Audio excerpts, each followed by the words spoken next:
Dans cette vidéo, nous allons voir comment configurer les webhooks sur les trends, c'est-à-dire configurer les outils de trading, votre interface de trading. Et ça s'applique à tous nos outils. Au préalable, vous devez avoir importé les modèles de trend. Regardez notre vidéo dédiée à ce sujet. Pour savoir comment utiliser un produit spécifique, comme par exemple l'outil Ladder ou Grid, regardez leur vidéo dédiée. La configuration des webhooks sur les trends se fait avec des alarmes. Et ils deviennent vos outils de trading, avec lesquels vous placez des ordres dans votre interface de trading qui est TradingView. TradingView envoie ses ordres via les webhooks à Krill. Krill gère les ordres et les envoie vers un échange associé à Krill avec une API et l'échange exécute les ordres. N'oubliez pas qu'avec TradingView, vous avez un nombre d'alarmes techniques limité.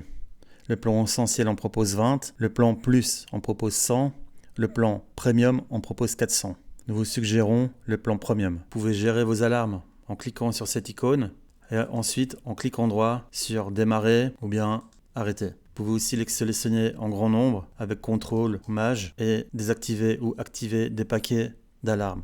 Il y a 3 types de trends avec nos outils.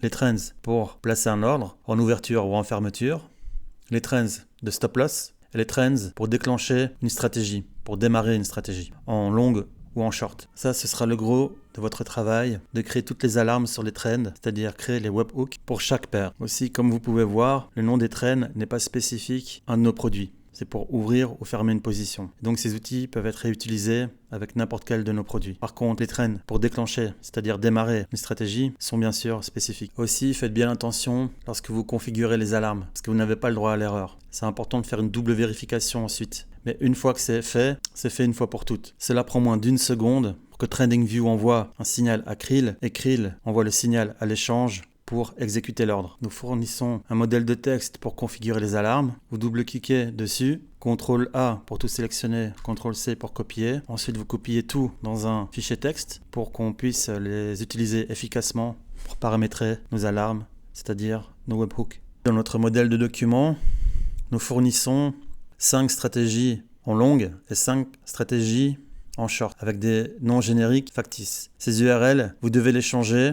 On a une vidéo dédiée à ce sujet pour savoir comment les créer. Donc ces URL-là sont utilisées pour démarrer une stratégie. Ces URL-là sont différentes des webhooks URL utilisées pour placer un ordre. Cette webhook URL, vous ne devez pas la changer. Elle est utilisée pour le stop loss, elle est utilisée pour ouvrir un ordre et pour fermer un ordre. Il faut savoir que dans cet exemple-ci, pour le Ladder Tool, il y a 900 variations.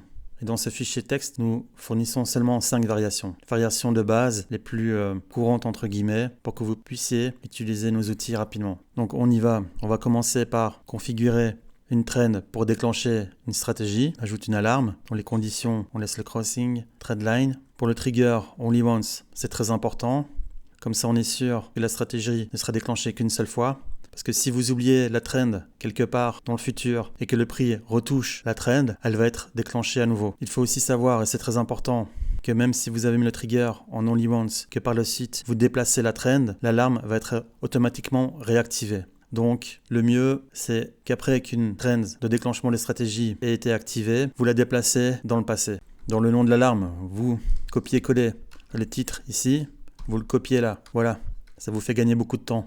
Notez qu'ici, tout est nommé en fonction du BTC. Et si vous êtes sur une autre paire, il suffit simplement de sélectionner BTC, de faire un Find and Replace et de changer tous les termes. Donc par exemple ici, de BTC, vous changez Ethereum, tout remplacer et c'est fait. Vous pouvez avoir comme ça des fichiers spécifiques pour chaque paire. Maintenant, dans le message, c'est la part la plus importante. C'est ici que vous définissez le montant alloué à la stratégie, le levier et le mode. Donc le trading normal ou le live test avec beaucoup moins de frais et de l'argent factice. Ensuite, pour les notifications, spécifiquement pour une trend qui déclenche une stratégie, qui démarre une stratégie, moi personnellement, j'ajoute une notification, j'active le pop-up.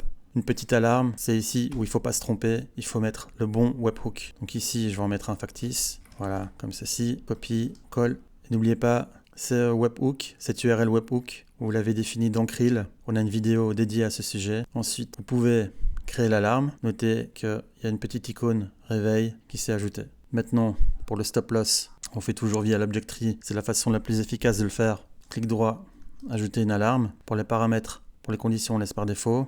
Pour le trigger, on change. On met once per bar. Pour le nom de l'alarme, vous le trouverez dans notre document ici. C'est important qu'il y ait la paire spécifiée dans le titre. Comme ça, vous pouvez faire des recherches dans les alarmes pour pouvoir les gérer, pour en activer certaines, désactiver d'autres. Pour le message, l'action ID ici. Ensuite, pour le webhook URL, on le change. On prend le webhook URL générique pour tous les types d'ordres. On désactive le reste. Pas besoin d'être notifié pour tout.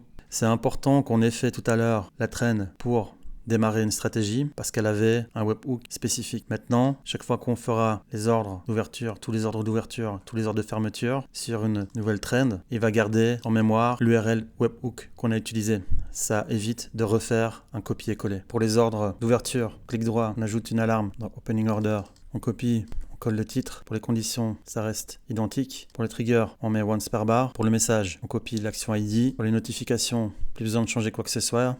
TradingView, on garde en mémoire nos paramètres, donc plus de notifications, on a pas de pop-up, pas de son. Et il a gardé la bonne URL webhook. Donc il suffit de faire ça pour tous les ordres d'ouverture. Ensuite, pour les ordres de fermeture, on va en créer une. Les conditions restent pareilles. Trigger, once per bar. Alert name, on va plus bas dans le document. Close, copie, on colle. Les notifications, pas besoin de changer. On crée. Donc maintenant, on peut vraiment dérouler. La configuration de nos outils de trading est faite. La configuration de notre interface de trading est prête à être utilisée. On a configuré les 3 types de trends. Les trends pour déclencher, démarrer une stratégie, la trend pour le stop loss et les trends pour ouvrir, fermer des ordres. Je vous invite à aller voir les vidéos spécifiques de chacun de nos produits, comme par exemple l'outil Leader ou l'outil Grid, et vous y trouverez toutes les informations pour les utiliser correctement.